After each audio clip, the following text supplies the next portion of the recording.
Hey guys, we're back at the house after a brief break in transmission due to rain. And for all of you ask what's happened at the house when it's rain, what do you think does happen? Everything does get washed away. No, I do not have a giant tarp to put over the house, but it's bright, it's shiny, and work is going on. Things are moving.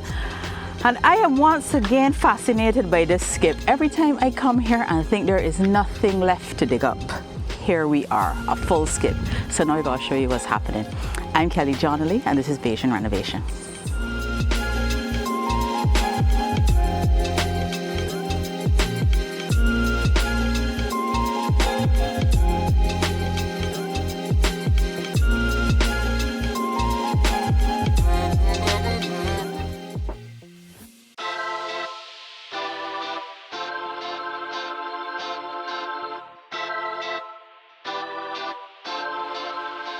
So as we walk around, you're going to realize that there are quite a few markings on the wall. That's because the electrician has been here. I was not here when the markings were being done, but I'm happy to see as many as I am seeing. Now, this electrician did work for my parents, and one thing I like about their house is that there is a plug everywhere, because there's nothing more annoying, right? Like when you're in a bathroom and you have several things to plug in and you cannot find an outlet. So I'm happy to see that my house is going to be sufficiently wired and that it makes your house more functional. It's one of those things that you don't think about when you always have all these cords running up and down, but since this is such a massive renovation, I'm able to put all the sockets and all the wirings in where I need them to be. Now, this was a bit of a surprise. So if you're saying, this wall was always here, no, it was not. And to be honest, I was not expecting it. So a little further back, we did have the back door. And remember when we took the wall out of the bedroom, and I was like, why is this wall gone? And I was told that it was because of a cupboard was going there. I hadn't really thought it through or processed what they were telling me.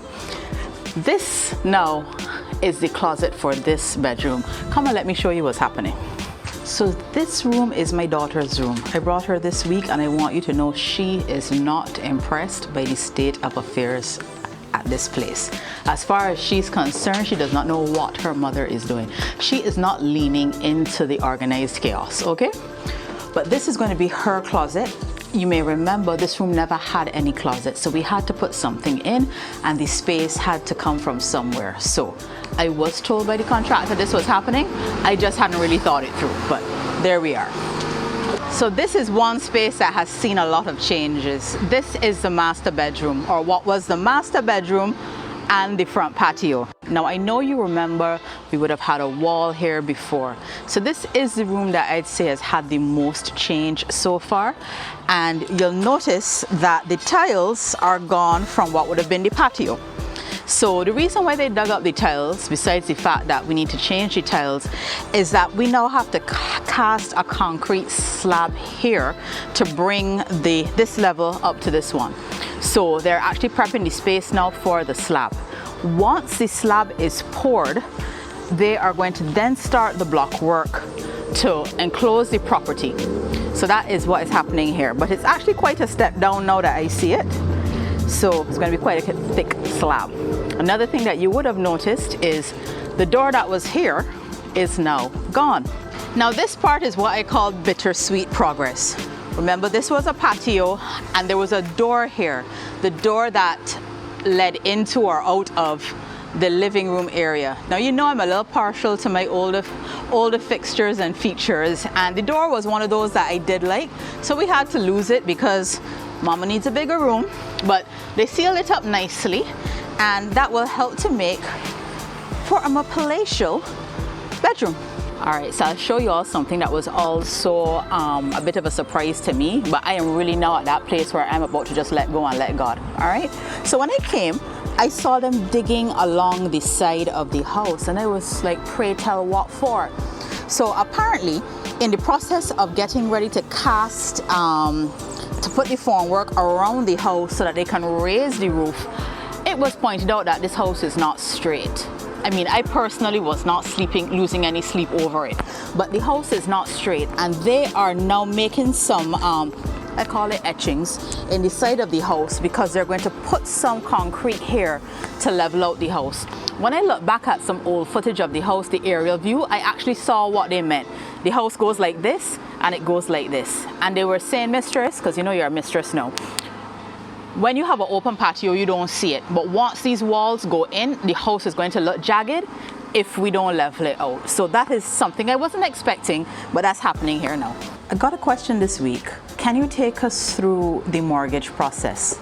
I can, but I'm going to actually dedicate a whole show to that. And I actually want to do it with a lender. Yes, I know the process. I've done it a few times, but it's a technical process and I don't want to leave out anything or get anything wrong. But there is something that I would like you to do or consider doing if you are seriously going into the market looking for a property.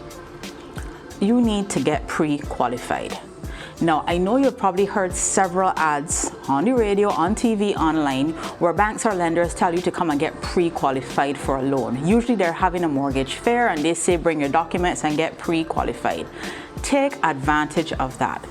Pre-qualification is the first step in understanding what your borrowing capacity is. It is also going to give you a good financial picture into how a mortgage will fit into the budget you already have. If you do not get pre-qualified, you are going to be wasting your own time. So the process is very simple and it's free, okay? They're literally going to ask you for some documents that support your income and any debts you may have or investments. Think of it as trying to put together your financial picture. Based on that and what they will calculate to be your debt ratio, they're going to tell you how much money you can borrow. Now, the good thing about this, because it's taken into consideration all of your debts and all of your assets, is that you can now pinpoint any adjustments you may want to make before you get a mortgage. So for example, if you know you're carrying a credit card balance, or you know you have a small balance on your vehicle, or you have a higher purchase, you might say, listen, I want to be able to afford more house. And then you can say, listen, in the next couple of months, let's go and work towards clearing off these debts so we have more borrowing capacity. Get pre-qualified. Another reason why you need to do that is that a lot of real estate agents are not going to take you on if you are not pre-qualified. Let's face it, anybody could go to an open house, but you're not going to get an agent dedicating time to helping you find a property unless they know you have the capacity to make a purchase. So do that for yourself. Also, you want to be able to make a firm offer when you find a property that you like. So there is no seller or no agent that is going to hold a property for you unless you can demonstrate to them that you either A, have the cash, or you've been pre-approved by a lender. So just think about it, and it's something that happened with this property here. I can't tell you what the financial position of the other people who were looking at the house were in, but when I made the offer, or I told her I was serious, the seller, I was serious, I was able to say, I am pre-qualified. Can you send the offer letter? Because that's the next step. You now need a lender for the seller's attorney to direct correspondence saying, hey, we are willing to sell Kelly this house for X amount of money. It starts with being pre-qualified. Oh, something else, because somebody did ask. Yes, if you get pre-approved by a lender, your lender of choice, and you initiate the purchase process, you will then go back to them and get your mortgage, or you'll have the mortgage conversation with them. You can go and get pre-approved at several lenders. It doesn't matter. What you will find, however, is that the evaluation process between banks is pretty much the same. So if you get a different rate from between one and the other, it will probably be nominal, but still go and have the conversation with different lenders if you want to explore different options or different offers. Because remember, some are going to be incentivizing you now with either a low deposit or no deposit. They may be saying that they will waive valuation fees, or they may say that they will give you a certain amount of funds towards your closing costs. So those are all things you can ask about when you go to get pre-approved. You're not obligated to go and take a mortgage at that point, but something to keep in mind. A pre-approval is conditional on the information you provided. So let's say you are working for $50 a month. It is based on the condition that you're working on $50 a month. If for some reason you're now working for $25, you cannot take that pre-approval forward. So they usually last about 3 months, 3 to 6 months, a pre-approval letter, but getting a new one is a pretty simple process. Keep that in mind. Alright guys, so you got an update on what is going on here. Remember, if you want to follow along on YouTube, we have put all the episodes in a YouTube channel, and you could find it in the link in bio on our Instagram page. So next time you see us, I think we're going to be somewhere different, but I know y'all like these field trips, so I'll see you then. I'm Kelly Johnley, and this is Bajan Renovation.